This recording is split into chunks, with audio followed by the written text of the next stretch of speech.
Ok, nous sommes de retour. On poursuit donc ce chapitre 1. Et donc, on va voir le premier cas. C'est le cas des variables quantitatives. Le cas où vous avez deux variables x, y qui sont quantitatives. Alors, je voudrais vous dire d'emblée que c'est le cas le plus fréquent en général. Du fait que vous êtes des économistes et vous serez, c'est notre souhait, des économistes et des gestionnaires, vous allez manipuler beaucoup plus des variables quantitatives. Je dis bien beaucoup plus. Mais parfois aussi qualitatives, mais beaucoup plus. Hein, voilà. Vous parlez beaucoup d'argent là, c'est ça. Voilà, donc c'est la quantité. Voilà, donc lorsque vous avez deux variables quantitatives, qu'est-ce que l'étudiant doit faire d'abord? L'étudiant ou, je ne sais pas, le gestionnaire, l'économiste, qui se retrouve à Togocel, ou bien qui est à l'hôtel, et pour son stage, ou bien pour ses premiers jours de service, et on lui donne des tableaux à analyser, et il trouve des variables quantitatives. Le premier réflexe qu'on vous demande d'avoir, c'est de pouvoir faire des graphiques. Et le graphique qu'on fait s'appelle le nuage de points. Le nuage de points. Alors, le nuage de points, qu'est-ce que c'est? Alors, vous avez fait ça un peu au lycée. Donc, c'est de prendre vos variables et de placer une en ordonnée et l'autre en abscisse. Ou bien la première en abscisse, la seconde en ordonnée. Et ça devrait pouvoir vous donner une image. Et cette image pourrait ressembler donc à quelque chose. Vous voyez? Alors, donc, le nuage de points vous permet de voir la forme probable de votre relation. Mais ce n'est pas toujours évident. Le sens de la relation, est-ce que nous sommes dans un sens croissant ou dans un sens peut-être décroissant? Et l'intensité de la relation. Je m'explique par rapport à l'intensité surtout. Par exemple, si je suis en train de soupçonner une relation linéaire entre deux variables, ça va me donner donc des points qui semblent être alignés, plus ou moins. Maintenant, selon que cet alignement-là soit le plus parfait possible, je pourrais affirmer que l'intensité est forte. Mais si je vois que cet alignement, voilà, c'est pas aussi parfait que ça, je pourrais dire que je suis dans une relation moyenne ou faible. Mais je vous informe, ou je vous dis d'emblée, que l'intensité n'est pas toujours évidente à déterminer avec le nuage de points. On peut la déterminer beaucoup plus après, par une autre méthode qu'on va vous présenter tout à l'heure. Alors, vous avez ici des variables, des tableaux, 4 tableaux, A, B, C, D, et on vous demande de faire le nuage de points de ces tableaux-là. Alors, comme nous sommes en vidéo, il y a les exemples qui sont en bas, c'est fait, c'est corrigé en bas, mais je vais prendre ces variables-là et aller tenter de vous montrer comment ça peut se faire à la machine. C'est l'avantage de travailler aussi sur, si c'est possible, si ma vidéo me le permet, je vous le montre. Voilà. Donc, je vais essayer, par exemple, oh là là, apparemment ma vidéo bloque tout. Donc, une autre fois, quand c'est possible, je vais y revenir. Je vais y revenir. Ne soyez pas inquiets pour ça. Ça pourra se faire plus tard. Voilà, donc il m'a exposé un autre type de graphique, mais je vais le supprimer rapidement et aller de l'avant. Voilà, donc le premier, quand vous observez le A, voilà ce que ça donne ici. Ça c'est pour le A. Je suis dans le premier cadran là. Pour le A, ça vous donne donc un nuage de points, et quand vous observez ça de près, ça peut ressembler à une droite. Le deuxième, le B, vous voyez, le B c'est tellement dispersé, on ne peut pas se prononcer par rapport au B. Par contre, le C semble vous donner ce que vous pouvez appeler une parabole. Si vous vous souvenez un peu de ce que c'est qu'une parabole. Si vous l'avez oublié, allez ouvrir vos cahiers de seconde, première et terminale. Ok. Le D vous donne apparemment deux droites, mais on ne peut pas avoir deux droites. Ça semble donner quelque chose de linéaire. Vous voyez ici, ça ne se suit pas tellement comme au niveau du A. Voilà. Donc, ce que je vous demande, reprenez ces tableaux, refaites vous-même ces graphiques-là, et vous allez pouvoir vous prononcer. Voilà. Mais globalement, vous allez voir que l'utilisation de liens de points ne permet pas forcément de se prononcer. Mais avec les logiciels statistiques aujourd'hui, ça peut aider beaucoup. Juste le lien de points peut vous donner beaucoup d'informations en même temps. Alors, donc, pour pouvoir mieux se prononcer, on utilise ce qu'on appelle le coefficient de corrélation. Rappelez-vous, tout à l'heure, on venait de définir ce que c'est que la corrélation. Maintenant, on va avoir le coefficient de corrélation. Donc, par définition, un coefficient de corrélation, c'est une valeur numérique qui permet de donner, voilà, c'est ici, je lis carrément, de donner une mesure synthétique de l'intensité de la relation entre deux caractères ou encore deux variables. Donc, il permet également de donner le sens de la relation lorsque celle-ci est monotone. Voilà. Donc, le coefficient de corrélation est défini ainsi. C'est une valeur numérique qui est calculée et qui permet donc d'apprécier l'intensité de la relation qui est entre deux variables statistiques qui sont quantitatives. Je rappelle, on ne peut pas calculer de coefficient de corrélation pour deux variables mixtes. C'est-à-dire une quali, dès qu'une est quali, on ne peut pas. Tel que ça va se présenter. Donc, attention, dans le QCM, des questions pareilles pourront être posées à l'examen. Voilà.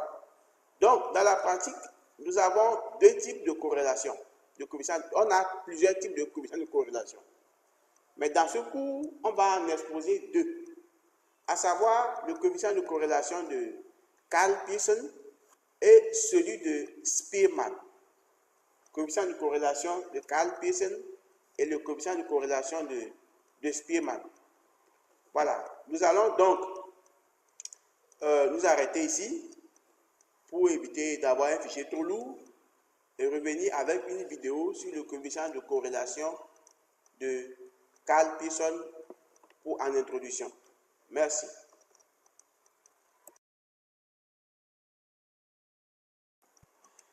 Alors, comme annoncé tout à l'heure, nous poursuivons donc le cours avec le coefficient de corrélation de Karl Pearson. Alors, pour calculer le coefficient de corrélation de Karl Pearson, il faut d'abord calculer ce qu'on appelle la covariance entre deux variables, x, y. En statistique descriptive, vous aviez défini la notion de variance. Rappelez-vous, la notion de variance entre deux variables x et y. Pour une variable, pardon. Mais ici, nous allons parler de covariance. Alors, la covariance, qu'est-ce que c'est? Voici la formule. La covariance entre x et y, c'est la somme des xi moins les x bar que multiplie yi moins y bar, vous voyez, et qu'on divise par n. Je rappelle que x bar et y bar désignent les moyennes de x et de y. Donc, si vous faites un petit développement de tout ceci, vous allez trouver que ça donne des formules plus simplifiées. Alors, ceux qui veulent savoir comment se fait le développement, je vais essayer d'entrer là, en espérant que la vidéo marche. Si je veux développer ceci, par exemple, ça me fait la somme, ça fait quelque chose comme ceci, des xi moins xi, pardon, yi, xi, yi, moins x bar, je copie ça, x bar que multiplie yi X bar que multiplie YI. Je fais le développement comme je veux. Hein. Après, moins XI que multiplie Y bar. XI que multiplie Y bar. Et après, plus X bar fois Y bar. Plus X bar fois Y bar. Voilà. Donc, si vous mettez la somme divisée par n dans ce développement-là, vous verrez que certains éléments vont se simplifier tôt ou tard. Voilà, donc, je vous donne juste une indication. Bon, on est en vidéo, donc ce n'est pas toujours évident. Voilà. C'est juste une indication que je vous donne. Hein? Donc, mettez la somme divisée par n et vous allez voir ce que ça donne. Alors, en développant, donc, vous allez aboutir à des formules plus simplifiées que voici. Vous voyez la formule de la covariance, ça fait 1 sur n fois la somme de xi, yi moins x bar, y bar. Ou encore que la covariance, ça fait x, y bar moins x bar fois y bar. Donc, vous pouvez remarquer que la covariance de x, y, c'est encore la covariance de y, x. Autrement dit, la notion de covariance est symétrique. Voilà, donc si je connais la covariance entre x et y, je connais la covariance en même temps entre y et x. Maintenant, nous allons définir ce que c'est que le coefficient de corrélation, qui est très simplement la covariance divisée par le produit des écarts types. Rappelez-vous, vous aviez calculé les écarts types en stadesque. Donc, allez-y revoir vos cours pour savoir comment se calcule. Donc, la covariance, c'est x, y bar. Pardon, la corrélation, c'est x, y bar, moins x bar, y bar, sur le produit des écarts types. Alors, on montre, mais on ne va pas le faire ici, que donc, la covariance, le coefficient de corrélation est toujours compris entre moins 1 et 1. Le coefficient de corrélation est compris entre moins 1 et 1. Et que le coefficient de corrélation entre une variable et elle-même, c'est 1. Vous pouvez vérifier ça dans la formule, ça marche. Alors, pour nos commentaires, nous dirions ceci. Lorsque vous avez un coefficient de corrélation de Carl Pearson qui est proche de 0, on va affirmer qu'il n'y a pas de relation, linéaire. Je mets l'accent sur la notion, le mot linéaire, s'il vous plaît. Mettons l'accent sur le mot linéaire. Donc, on affirme donc qu'il n'y a pas de relation linéaire entre les deux variables.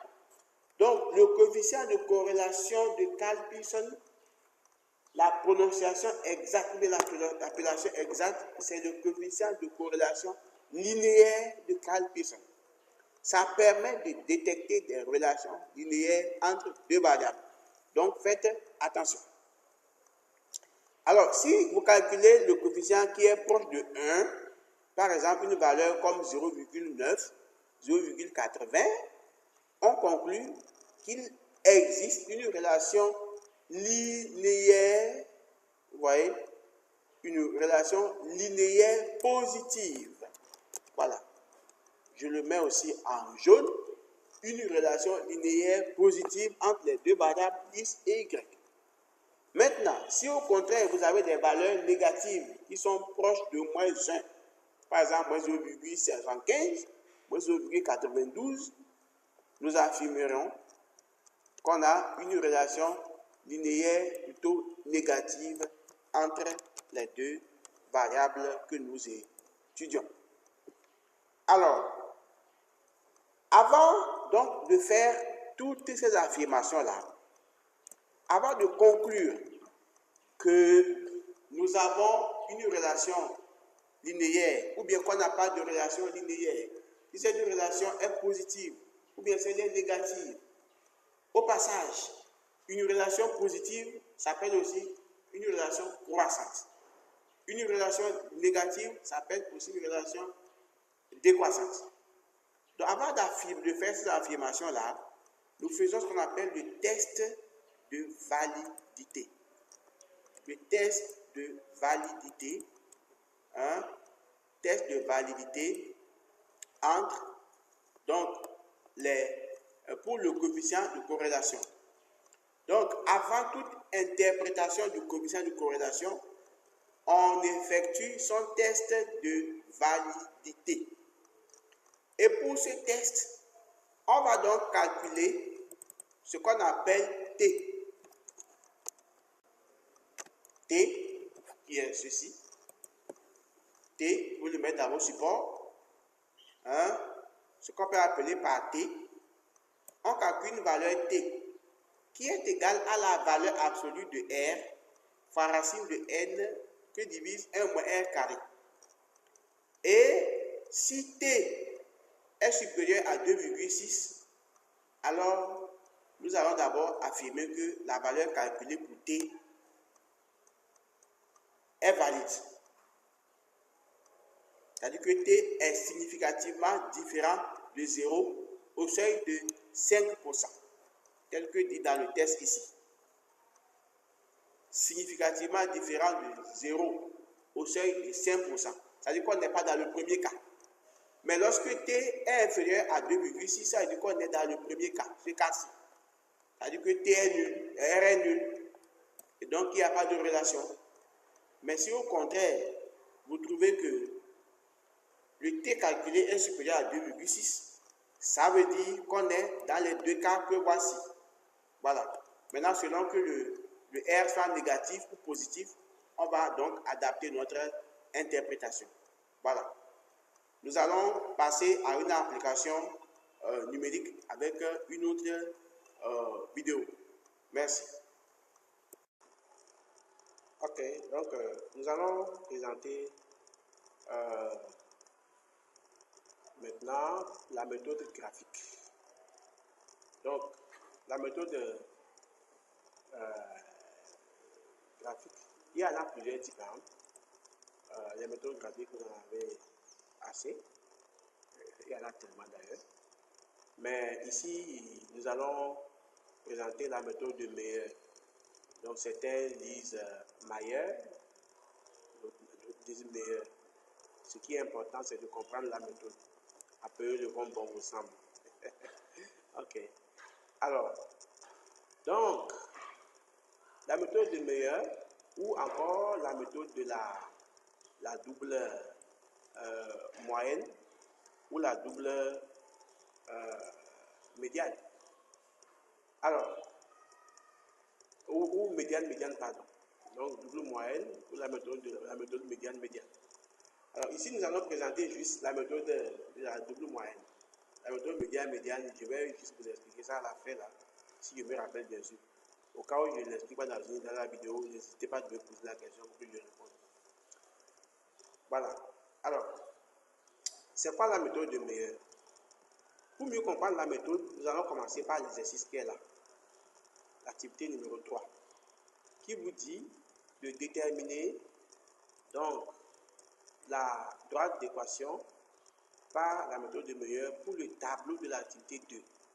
Alors, l'activité 2, on va aller chercher le tableau pour le ramener, pour que nous puissions tous, voilà, le tableau est là, on le prend, on va le ramener là, on le ramène pour que ce soit plus clair pour nous.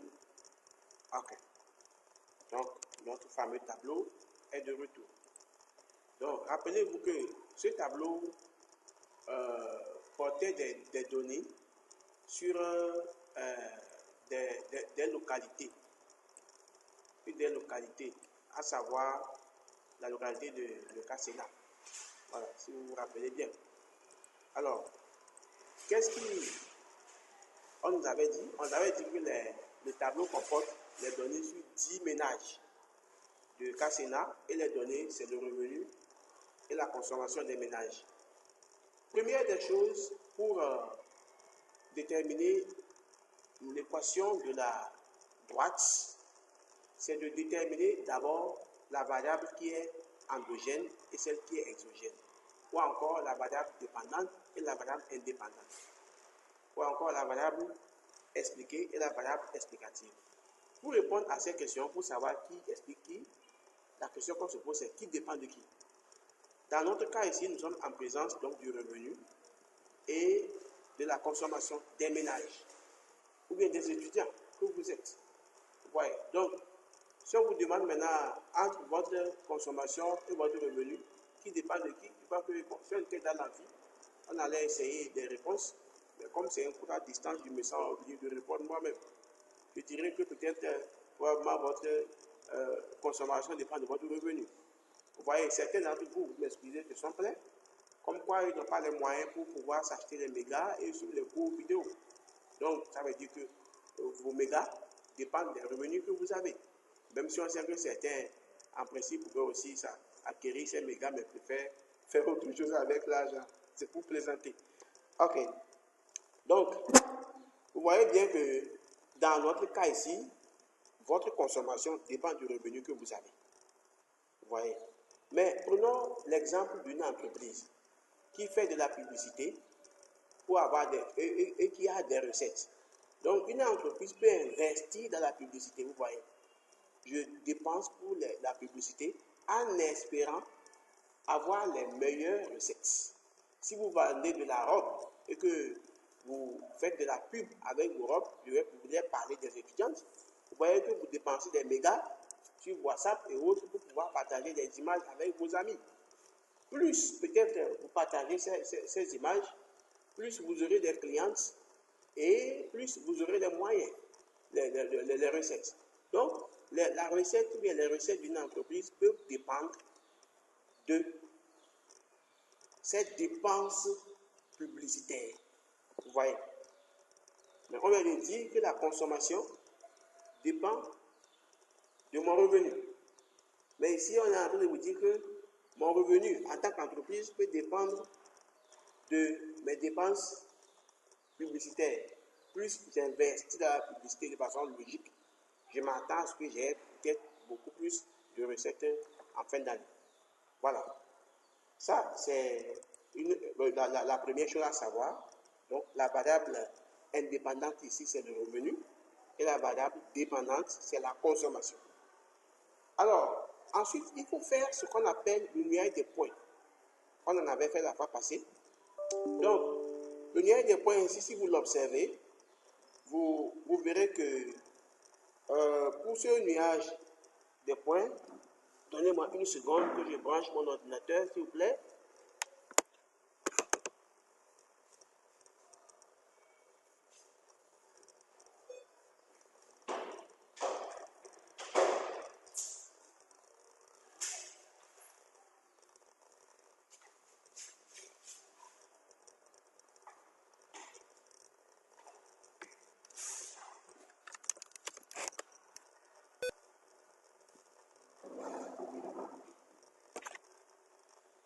Voilà, on est de retour. Donc, l'ordinateur est maintenant branché, heureusement. Donc, le nuage de points ici, vous voyez que pour le construire, on a mis le revenu en abscisse et la consommation en ordonnée. Mais je vous avais dit l'autre fois que ce n'est pas obligatoire. Sauf que je vais vous conseiller de faire ainsi. C'est-à-dire que mettez toujours la variable explicative en abscisse et la variable expliquée en ordonnée. Rien ne vous oblige, mais faites comme ça. Parce que vous rappelez, depuis le collège, c'est toujours X que nous mettions en abscisse et Y est en ordonnée. Mais en réalité, rien ne nous obligeait. Hein? Voilà. Donc, quand on a fait le nuage de points, ici, vous voyez ces points-là, c'est représenté ici à l'ordinateur. Donc, pour ce nuage de points, vous ne voyez pas forcément une droite, n'est-ce pas? Ce n'est pas une droite linéaire qui est là. Mais quand on observe bien les points qui sont là, ça semble donner une forme un peu allongée. Donc, si on doit postuler pour une certaine courbe, on prendrait volontiers la droite.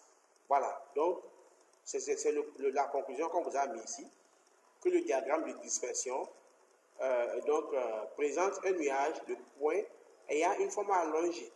Ceci implique que la relation éventuelle entre le revenu et la consommation des ménages est linéaire. De plus, cette forme de nuage nous renseigne que lorsque le revenu d'un ménage augmente, sa consommation aussi augmente. Observez, regardez bien, ça tend vers, vous voyez, quand vous voyez les points, plus on évolue en revenu, plus la consommation semble être plus élevée. Voilà, donc, et c'est ce que, rappelez-vous, on avait calculé le coefficient de corrélation. Allons-y revoir ça rapidement, qui donnait la valeur de 0,92. Voici 0,92, la corrélation. Donc, c'est une corrélation quand même très forte entre les deux. Elle est positive, et donc, on peut affirmer ici que la relation est croissante. Maintenant que nous avons pu représenter le numérique de points, on va ensuite présenter la méthode qu'on appelle la méthode Meyer ou notre méthode graphique. Voilà. Nous passons à présent à la méthode analytique. Et je rappelle que cette méthode est la meilleure parce qu'elle donne des valeurs précises et que si on ne vous donne aucune indication ou un exercice donné, absolument vous devez utiliser cette méthode-là. Voilà. Donc, par méthode analytique, on en a plusieurs. Et dans ce cours, nous allons exposer une seule qui s'appelle la méthode des moyennes carrées ordinaires. Donc, la méthode MCO. La méthode des moyennes carrées ordinaires. Alors,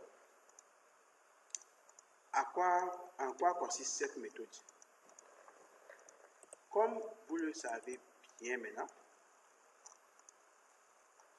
l'objectif d'une régression, en fait, vous avez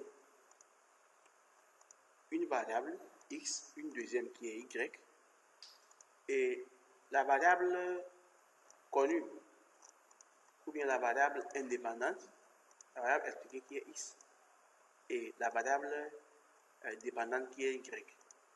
Donc, on cherche à lier les valeurs de y à x. Dans ce sens, vous voyez qu'il n'est pas du tout évident de pouvoir lier ces valeurs-là pour toutes les données. Donc, ce lien se fera en commettant certaines erreurs. Et l'erreur qu'on commet, en fait, en admettant que y chapeau, ça dit ceci, y chapeau, qui est égal à ax plus b, peut représenter valablement y. Cette erreur qu'on commet, la voici. C'est ça qui est epsilon i, qui est égal à yi moins y chapeau. Pour être complet, je rappelle qu'on devrait mettre ici plus epsilon i. Voilà. Donc, on va faire attention, on a des histoires là. Donc, quand vous faites y chapeau, y moins y chapeau, vous trouvez donc epsilon i. Voilà. Donc, epsilon i devient yi moins, comment appelle-t-on, ax moins b. Donc, je rappelle que vous avez y chapeau qui est égal à ça, regardez bien, qui est égal à a, comment appelle-t-on, x plus b, et que dans les faits, y chapeau, que voici, est égal à y chapeau, plus donc epsilon i. Voilà. Y est égal à y chapeau plus donc epsilon i. Donc, lorsque vous allez faire la différence maintenant entre y et y chapeau, vous trouverez donc epsilon i. Et epsilon i, en faisant les remplacements possibles, ça aboutit à ceci. Alors, pour pouvoir évoluer, l'idée, donc, c'est de minimiser les valeurs des erreurs que représente epsilon i. Ces erreurs-là, on va les élever plutôt au carré. On va les élever au carré. Et en élevant ces erreurs au carré, ça vous donne donc epsilon i carré égale à ce que vous voyez là. yi moins a i moins b au carré. Étant donné qu'on n'a pas qu'une seule observation, qu'on en a plusieurs, il faut faire la somme. Donc, on fait la somme des epsilon i au carré qui donne donc ce que vous voyez là, somme des yi moins a i moins b au carré. Alors, je vais fermer ici.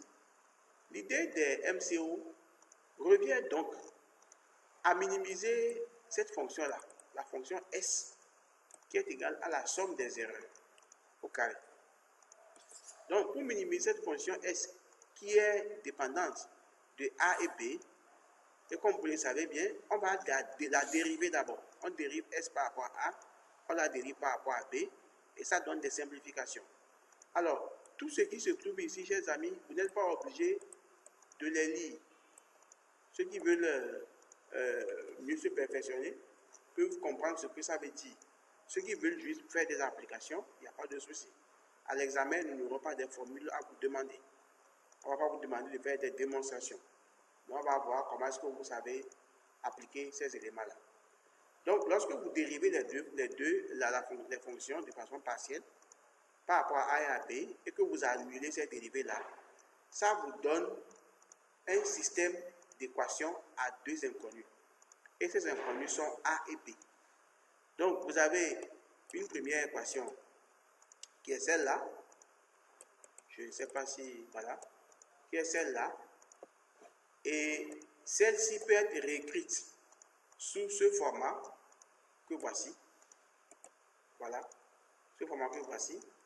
Et c'est ce que je vous demande déjà de commencer par retenir. C'est-à-dire que quand on vous demande déjà de déterminer les valeurs de A et B, vous devez écrire que A fois la somme des xi plus nb égale à la somme des yi et que A fois la somme des xi au carré plus B somme des xi égale à la somme des xi yi. Et ceci s'appelle le système d'équation normale. Le système d'équation normale. C'est comme ça qu'on l'appelle. Donc, vous devez savoir ce que c'est que le système d'équation normale avant de venir vous asseoir dans les salles d'examen, chers amis. Alors, ce système d'équation normale peut se réécrire aussi comme ça.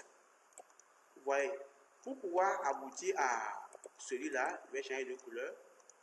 Je ne sais pas si c'est visible. Change de couleur. Pour pouvoir aboutir à ceci-là, il faut diviser donc celui-ci par n. Quand vous divisez par n, vous voyez qu'il ne va rester que b ici. Ça va faire a somme de x sur n. Ça fait donc, c'est ça qui donne x bar. Voilà, donc, une autre forme de ce système, c'est ax bar plus b égale à y bar et ax carré bar plus bx bar égale à xy bar. Voilà. Alors, on peut résoudre ce système-là, et si on fait la résolution, on trouve que A est égal à la somme, A est égal à xy bar moins x bar y bar sur x carré bar moins x bar au carré. Vous allez vous rappeler que ça ressemble déjà à quelque chose qu'on a vu en haut. Et quand on connaît A, on peut tirer B facilement. Alors donc, A, c'est la covariance en fait de x, y sur la variance de x. Et on peut faire des transformations pour démontrer que A est égal à l'écart type de y sur l'écart type de x que multiplie la corrélation entre x et y. Alors, que signifient les valeurs A et B? Je profite pour donner cette signification-là avant qu'on ne fasse l'application pour la méthode des moindres carrés ordinaires. Donc, j'avais déjà dit ça, mais je le répète quand même, que A indique la variation moyenne de Y lorsque X augmente de une unité. C'est la pente de bord droite. Et ce paramètre a une interprétation très intéressante. Et parfois, c'est son signe qui est recherché. Son signe nous indique si nous avons une relation entre les deux variables qui est croissante ou qui est décroissante. C'est-à-dire qu'on peut ne pas forcément avoir la valeur réelle de A. Mais du fait qu'on a son signe déjà, on sait. Mais rappelez-vous que si vous avez aussi le signe de la corrélation, le coefficient de corrélation, c'est en même temps le signe de A. Vérifiez ça. Regardez ici. On vous dit que A est égal à l'écart type de Y sur l'écart type de X que multiplie la corrélation. Les écarts types sont positifs. Donc, le signe de A est encore le signe de R. Donc, attention, pour que le signe de R est encore le signe de A. Ça peut être des QCM qu'on va vous demander à l'examen. Voilà. Et le B est donc la constante du modèle. La constante du modèle. C'est comme si lorsque X est égal à 0, on a donc le B. Voilà.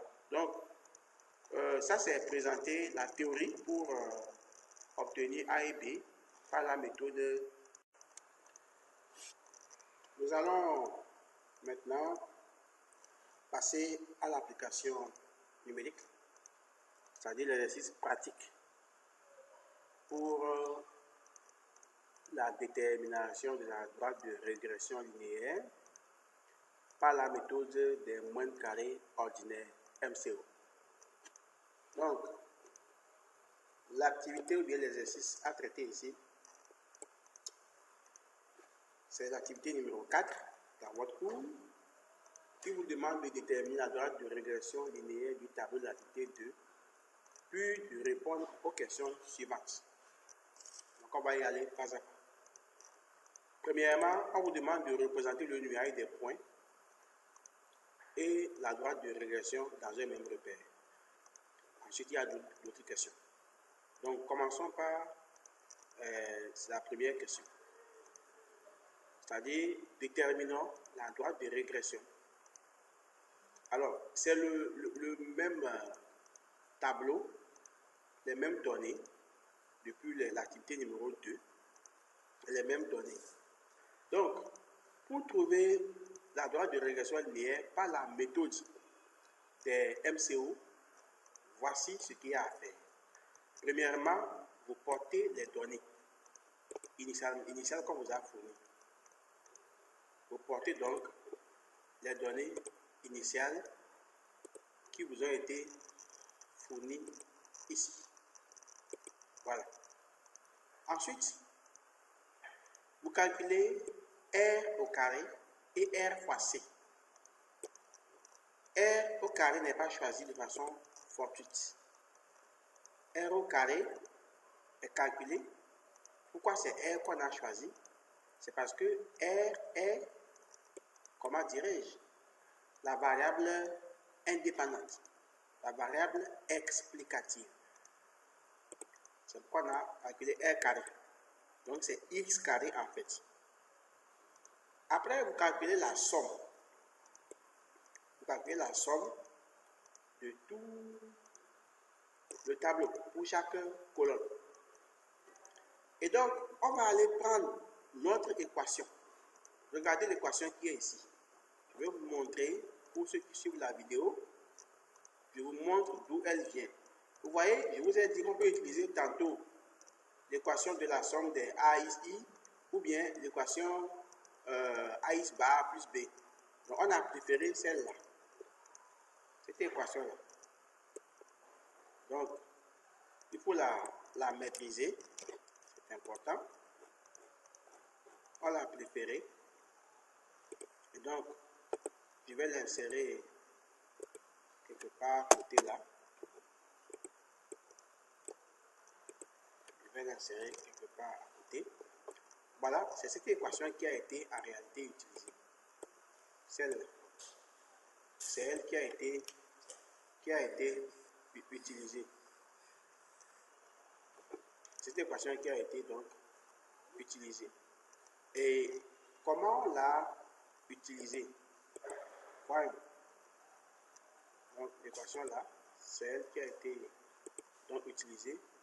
Et comment ça a été utilisé? Regardez. A, somme de XI, ça devient A, somme de RI, parce que R est la variable explicative. NB égale somme de CI. A, somme de RI carré, c'est ça, ici carré en haut, égale à ceci. Alors, Donc, le travail qu'il y a à faire maintenant, c'est de remplacer les éléments. Donc, A, somme de RI. La somme de RI, c'est ça qui est en bas là. Donc, regardez les valeurs qui sont ici. C'est elles qu'on va utiliser. Ce sont ces valeurs-là que nous allons utiliser. Donc, ça fait 438 plus 10B. 10, ça symbolise le nombre d'individus. La taille des observations de l'échantillon. Égale 275 qui est la somme de R, la somme des C. C'est ça, celle-là. Ensuite, vous avez somme de RI carré. Vous avez la valeur là, qui est là. Somme de RI carré fois A plus B, somme de RI, on connaît déjà ça, égale à la somme de RI CI. C'est celle-là. Donc, vous avez maintenant un système de deux inconnus. Voilà. Deux équations à deux inconnus. Et chacun sait comment résoudre ce problème-là. Donc, si vous le résolvez, vous trouverez que A est égal à, comment appelle-t-on? A vous donne 0,37 et que B, c'est 11,3. Voilà. Donc, voilà comment se fait le calcul. Je reconnais que c'est un peu long, hein? C'est un peu long parce que là, on a brûlé quelques étapes. Donc, vous, à votre niveau, essayez de suivre les étapes pour les premières fois surtout, pour ne pas vous tromper à l'examen. Ce tableau, absolument, vous l'aurez à l'examen. On vous demandera les droits de régression, soit par la méthode de Meyer ou soit par la méthode de MCO. Donc, vous avez intérêt à vous y conformer. Voilà. Alors, donc, on a, pour continuer, nous avons donc notre équation qui va être C égale 0,37 que multiplie R plus 11,33. Vous voyez que si vous êtes dans un repère, où vous avez mis, comment appelle-t-on? Vous avez mis R et C. Voilà, donc C est R est en abscisse et C en ordonnée. Si vous les mettez, vous voyez que on peut tracer cette droite-là. La voici. La droite de régression qu'on cherchait. La droite que vous apercevez là, c'est cette droite qui est la droite de régression. Alors, je ne sais pas si vous la voyez bien. Je vais tenter de voir si je peux agrandir, mais apparemment. Tenter de voir. La plus grande, voilà. Peut-être que là c'est mieux. Donc, vous avez votre droite qui ça a disparu. Il faut que je ramène l'histoire.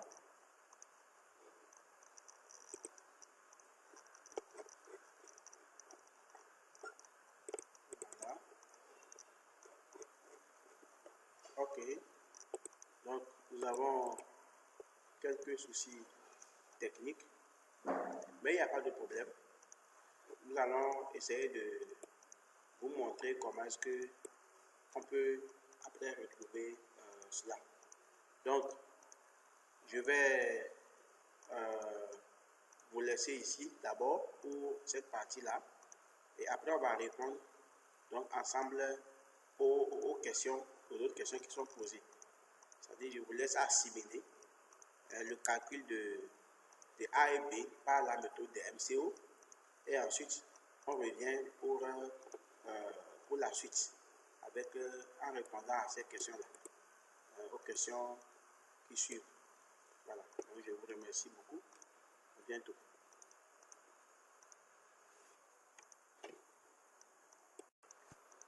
Voilà, nous allons continuer le cours sur l'exercice pratique concernant la méthode de MCO. Ça, c'est la dernière partie. Donc, nous venons de déterminer les valeurs de A et B. Donc, on a trouvé que A était 0,37 et B valait, comment dirais-je, 11,3. Je voudrais déjà vous inviter à, comment appelle-t-on, faire la comparaison avec les valeurs trouvées ici. Regardez cette valeur-là. Donc, si je veux faire un petit résumé, je vais vous faire un petit tableau pour que le résumé soit plus clair. Alors, par la méthode meilleure et ensuite par la méthode MCO. Donc, par la méthode MCO, voici les valeurs trouvées pour A et pour B. Par la méthode de meilleur, allons-y retrouver ces valeurs-là. Moi, je les ai déjà oubliées. C'est bien 0,43 et 8,7. Donc, par la méthode de meilleur, on a trouvé que A valait 0,43 et B c'est 8,7. Vous voyez que on a utilisé les mêmes données, mais au final, on n'a pas le même résultat. Même données, mais au final, on n'a pas le même résultat pour les deux, en passant par les deux méthodes. Alors, l'autre chose que je voudrais aussi que vous compreniez d'emblée, ce sont les unités de A et de B.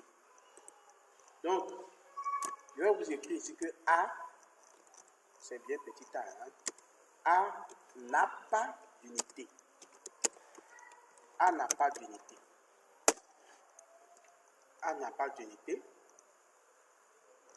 A n'a pas d'unité. Alors, A n'a pas d'unité. C'est moi agrandir ça pour que vous voyez mieux. A n'a pas d'unité. B a la même unité que celle des données. B a la même unité que celle des données. Dans notre exercice, vous vous souvenez que les données, on a dit qu'elles sont en milliers. Dans l'exercice, si vous vous rappelez bien, les données sont en milliers. Donc, A n'a aucune unité, à sa valeur, c'est la voici. B, pour meilleur, c'est 8,7 et pour MCO, par MCO, c'est 11,3. Alors, l'étudiant qui me dit ici, par exemple, que B c'est, pardon, j'ai écrit n'importe quoi là, que B, c'est 8,7 fois 1000, ça va donc 8700, vous voyez, et que ici B, c'est 11,3 fois 1000, ça fait 11300, a aussi raison. Donc, vous pouvez l'écrire comme ça. Par contre, A ne va jamais changer. Mais B est affecté par les unités des données. Il faut déjà noter ça. Alors, nous avons donc 3 questions qui nous restent à répondre rapidement. Donc, cette question, c'est d'abord de donner les interprétations de A et de B. Alors, je vais prendre l'une des deux équations. Les interprétations sont les mêmes. Que vous passiez par meilleur ou MCO. Donc, j'écris par meilleur, j'ai C, par MCO, j'ai C qui est égal à A fois R. Ça fait 0,33 par 37. R plus quoi? 11,3. j'ai par la méthode de Meyer, voilà ce que je trouve, par exemple. Alors, en termes d'interprétation, il faut l'adapter au contexte. Donc, les données ici portent sur la consommation et le revenu. Donc, C, c'est une consommation. Alors, si vous voulez interpréter le A, qui est 0,33, vous voyez, c'est ce que vous appelez en économie la consommation marginale. A, 0,33 ici, c'est la consommation marginale. Alors, ça veut dire quoi? Lorsque le ménage a 1 franc de plus, il consomme 0,37. C'est 1 franc. S'il a 10 francs, il va consommer 3,7. S'il a donc 100 francs, il va consommer 37 francs.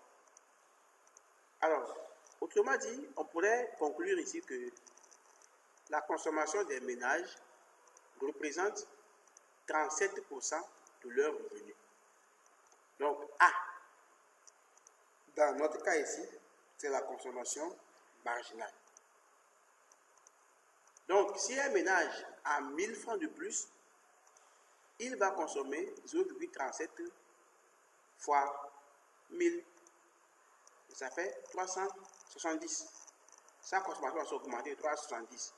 De la même façon, si le ménage perd 1000 francs, la consommation va diminuer de 0,37 fois 1000.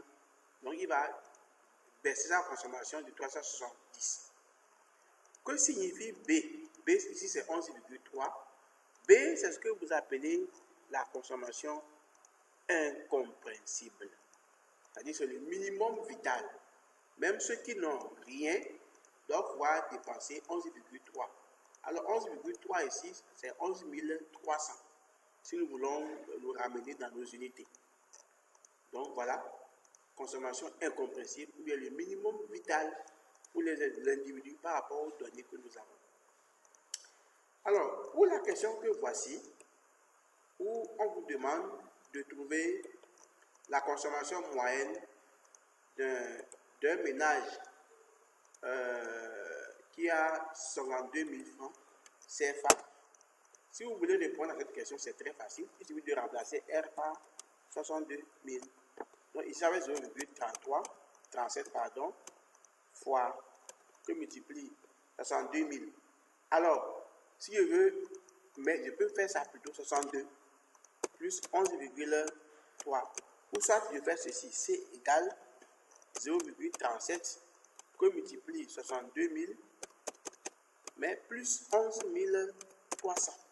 Vous voyez la différence? Donc faites attention. Nous, on accepte les deux réponses. Nous acceptons les deux réponses. Donc, si vous voulez ramener les données à un millier, vous les ramenez. Si vous ne voulez pas, vous les laissez comme ça. Voilà. Ensuite, il y a une question ici où on vous demande de combien augmenterait en moyenne la consommation d'un ménage qui a un revenu additionnel. On vient d'en parler tout à l'heure. Donc, qui a un revenu additionnel. Donc, l'augmentation en question, ici, serait égale, donc on vient de dire 0,37 fois 12 500. Et vous allez trouver votre réponse. Donc voilà comment est-ce qu'on peut partir juste de la simple équation qu'on a trouvée, mais des simples paramètres trouvés, pour vous poser plein de questions. Donc ici, nous avons essayé donc de répondre à ces questions qui sont posées dans le cours.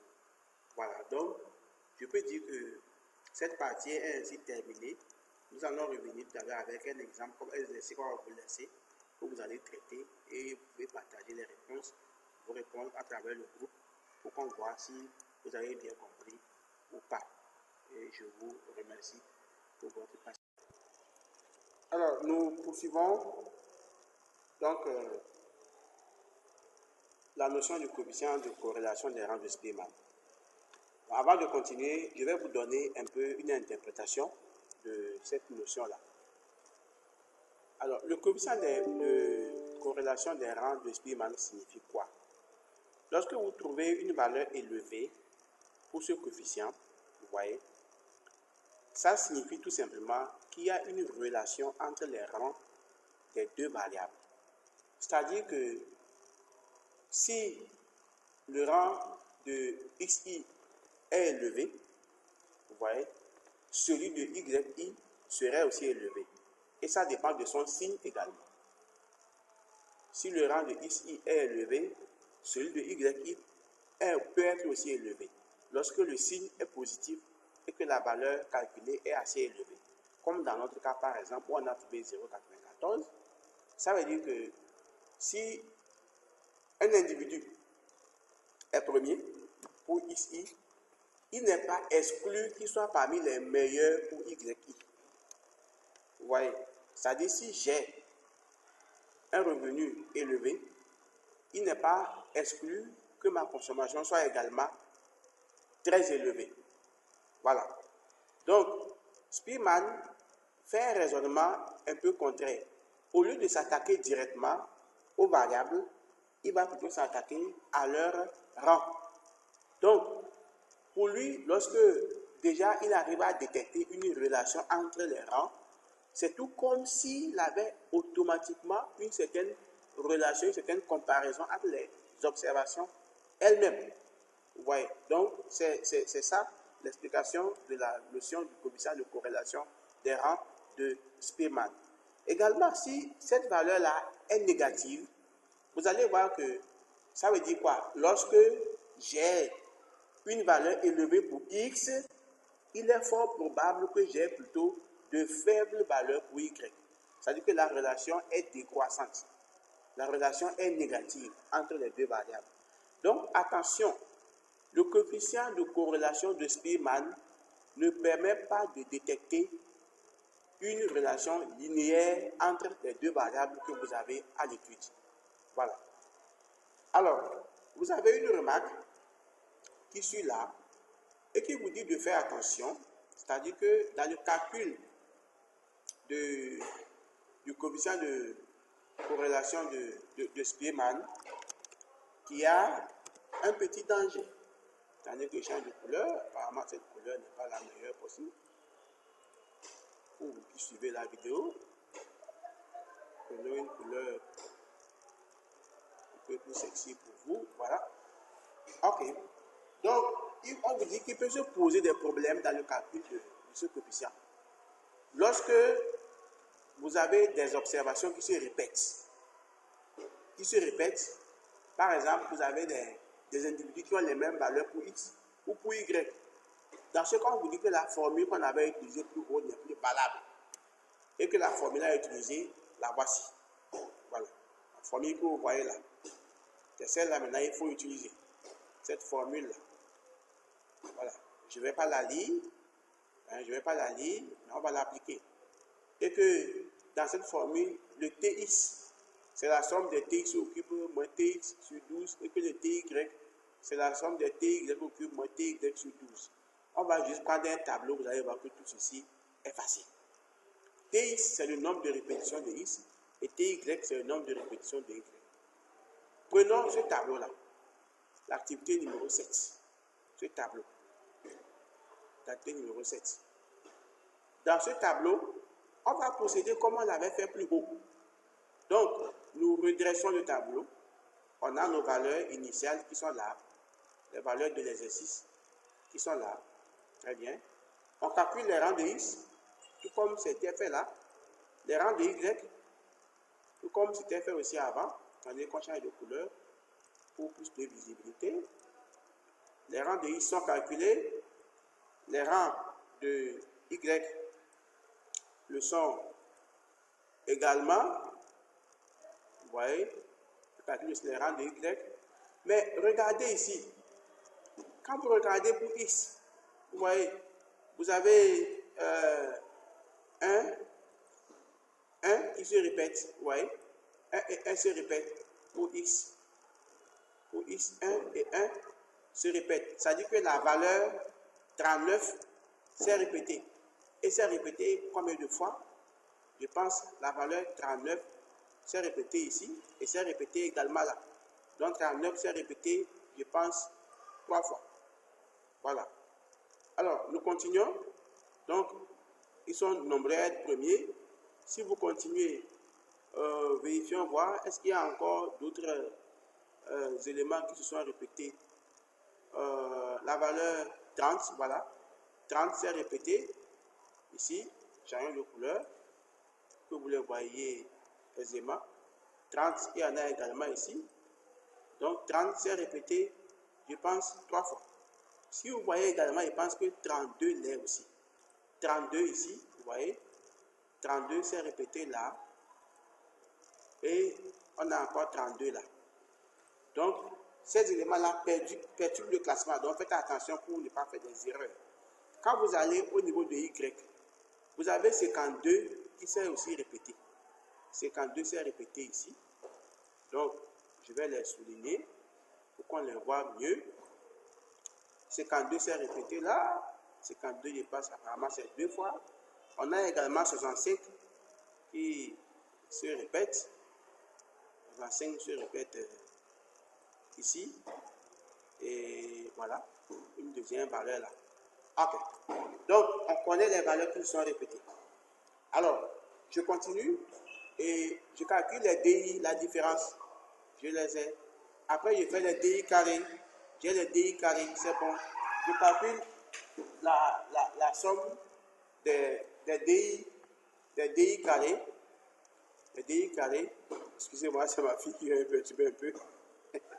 Je calcule la somme des DI carrés qui fait 77. Donc, je n'applique pas pour l'instant la formule. Je vais donc refaire un nouveau tableau ici. Regardez ce tableau. Je fais un nouveau tableau où je mets les X. Les X qui se sont répétés, les voici. C'est 30, 32 et 39. 30, 32 et 39. 30 s'est répété 2 fois. 32 s'est répété 2 fois. 39 c'est 3 fois.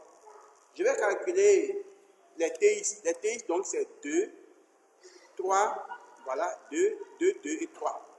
Les TX. Je calcule TX au cube moins TX. Si vous calculez, vous allez trouver ces valeurs-là. Et je fais la somme qui me donne ici donc 36.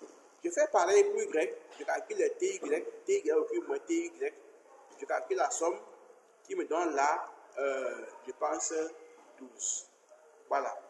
Alors, le grand TX qu'on avait mis ici, les deux formules là, je les ramène là, que vous voyez bien. Donc, on vous a dit que TX est égal à 1/12 de ceci. Ça fait 1/12 de 36. Ça fait 36 divisé par 3, ça fait 3. TY, c'est pareil. 12 divisé par 3, ça fait 1. Donc, on va aller reprendre notre formule.